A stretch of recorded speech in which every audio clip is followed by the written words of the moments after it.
ഇന്ന് ഫേസ്ബുക്കിൽ ഒരു പ്രസംഗമല്ല, ഈ അമ്പലത്തിലുള്ള ഉള്ള ഒരു ഇതില്ലേ, അത് കേൾക്കാനിടയായി. ഒരു സ്ത്രീ, ഒരു ടീച്ചർ, ഏതോ ടീച്ചറാണ് പ്രസംഗിക്കുമ്പോൾ അതിലൊരു കമൻറ്റ് ചെയ്യാൻ വായിക്കാനിടയായി. നമ്മൾ ഹിന്ദു ഉണരണമെങ്കിൽ നമ്മൾ മറ്റുള്ള ജാതിനെ പോലെ നിങ്ങൾ സ്ത്രീകൾ പെറ്റു കൂട്ടണം. അങ്ങനെ അരോചകമായ വാക്കുകൾ. എന്നാൽ ഹിന്ദു ഉണരുമെന്ന് ആ പമ്പര വിഡ്ഢിയോട് ഞാൻ കാര്യം പറയട്ടെ. കൊറോണ വന്നിട്ട് ഞാനും എൻ്റെ മോളും എൻ്റെ ഭാര്യയും കിടപ്പിലായ സമയത്ത് കൊറോണ വന്നിട്ട് അന്ന് നിങ്ങൾ ഈ പറയുന്ന ഒരു മതമല്ലേ, ആ മതത്തിലെ ആൾക്കാരാണ് എന്നെ സഹായിച്ചത്.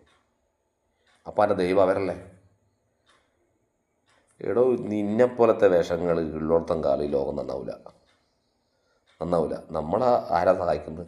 അതേപ്പോൾ അപ്പുറം ഹിന്ദു ആകാം, മുസ്ലിം ആകാം, ക്രിസ്ത്യനാകാം, ആസി ആരോ ആയിക്കോട്ടെ, നമുക്കൊരാവശ്യം വന്ന സമയത്ത് നമുക്കൊരു തുള്ളി വെള്ളം തരുന്ന അവനാണ് നമ്മളെ ദൈവം. അല്ലാണ്ട് മറ്റുള്ള അതിനെപ്പോലെ നമുക്കും ഉണരാൻ അവരെപ്പോലെ പെറ്റുകൂട്ടുന്ന പമ്പര വിഡ്ഢിയോടാണ്.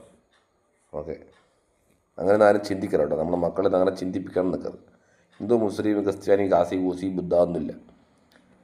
ഇതാണ് നമ്മൾ, വേറൊന്നുമില്ല. ഓക്കെ, എവിടെ മരിച്ചു കഴിഞ്ഞിട്ട് ഈ ഉറുമ്പെച്ച എന്ന് പറഞ്ഞിട്ട് മാറുന്നൊരു സാധനമാണ് നമ്മുടെ ബോഡി. അത് മനസ്സിലാക്കേണ്ട ബുദ്ധിയില്ലാത്ത കഴുതകൾ.